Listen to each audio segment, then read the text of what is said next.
নেত্রকোনার পাহাড়ি সীমান্ত উপজেলা কমলাকান্দা যেন প্রকৃতির এক অমলিন শিল্পকর্ম। কয়েক কিলোমিটার জুড়ে মেঘালয়ের পাহাড় মাথা তুলে দাঁড়িয়ে আছে, যেন নীল আকাশের কোলে হেলান দিয়ে ঘুমিয়ে আছে। দূর থেকে তাকালে মনে হয় কবির গানে বর্ণিত কোনো স্বপ্নরাজ্য। ভোরে সূর্যের আলো ছুঁয়ে গেলে পাহাড়ে ছায়ার খেলা, আর বিকেলে রোদ পড়ে সোনালি পরতের মতো রং ছড়িয়ে দেয় এমন মোহনীয় রূপে বিমোহিত হয় না এমন মানুষ খুঁজে পাওয়া দুষ্কর। নেত্রকোনার ১০ উপজেলার মধ্যে দুর্গাপুর ও কলমাকান্দা এই দুই উপজেলা পাহাড়ি সীমান্তে অবস্থিত।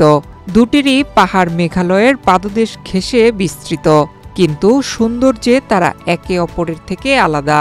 কমলাকান্দা উপজেলার সীমান্ত ঘেঁষা ইউনিয়নগুলো বিশেষভাবে পর্যটকদের আকর্ষণ করছে। তার মধ্যে পাঁচগাঁও সীমান্ত অন্যতম।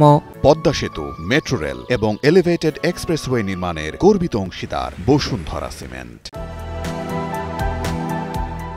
পাঁচগাঁও সীমান্তের সবচেয়ে পরিচিত জায়গা চন্দ্রডিঙ্গা। স্থানীয় জনশ্রুতি আছে কোনো এক সময়ে চাঁদ সওদাগর নাকি এখানে বাণিজ্যের কাজে এসেছিলেন। তার নৌকা বা ডিঙ্গা এখানে ডুবে যাওয়ার পর থেকেই জায়গাটির নাম হয় চন্দ্রডিঙ্গা। রংছাতি ইউনিয়নের অন্তর্গত এই এলাকা এখন পর্যটকদের কাছে এক নতুন আকর্ষণ। চন্দ্রডিঙ্গা এবং আরেকটা বিষয় হচ্ছে মেঘালয়ের পাদদেশ। আমাদের নেত্রকোনা এত সুন্দর সুন্দর জায়গা আছে যেটা আমরা জানি না, অনেকেই জানি না। আমাদের যোগাযোগ ব্যবস্থা ভালো না, কিন্তু এই যে পাহাড়, এই যে সবুজ, সবকিছু মিলিয়ে এখানে আমাদের আনন্দ দেওয়ার মতো জায়গা, এটা আমরা অনেকেই জানি না। যারা এখনো আসেননি, আসতে পারেন।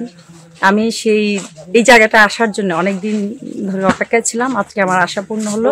চমৎকার চমৎকার এবং চমৎকার, না আসলে বোঝা যাবে না আসলে কত সুন্দর। সীমান্ত সড়ক ধরে গেলে প্রায় ১৭ কিলোমিটার জুড়ে দেখা মেলে পাহাড়ি সারি। কুয়াশায় মোড়া সকালে এই রাস্তা যেন এক সিনেমার দৃশ্য। দুপাশে সবুজ গাছ, মাঝে আঁকাবাঁকা পথ, আর দূরে নীলচে পাহাড়।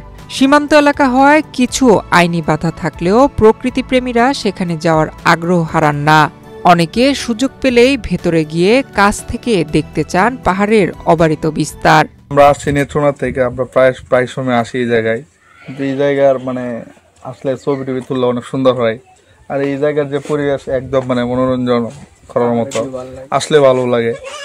তো এই জন্য আর কি আসার, পাহাড়ের যে একটা একটা সৌন্দর্য আছে, এটা দেখতেই বোঝা যায়। দিন দিন বাড়ছে দর্শনার্থীর সংখ্যা।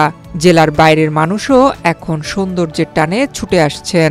যারা একবার গিয়েছেন তারা বলছেন এমন প্রশান্তি ও মুগ্ধতা না দেখা পর্যন্ত বোঝা যায় না।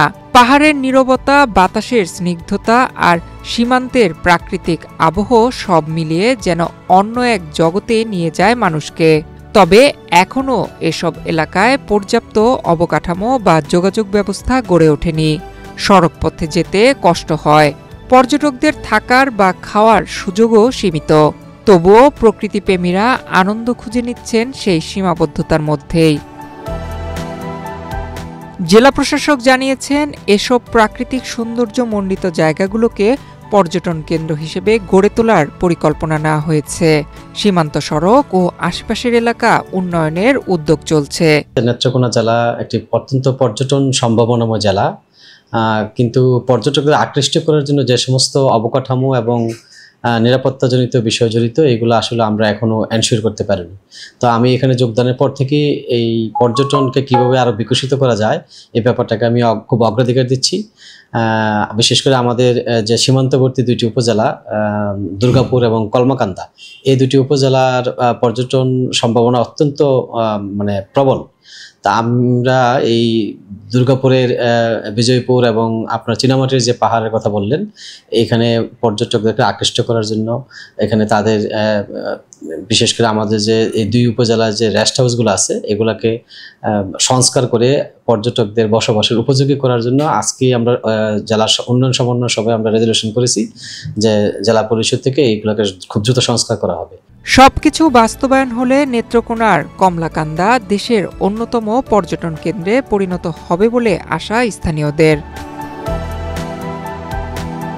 নয়ন বিশ্বাস, বাংলাদেশ প্রতিদিন।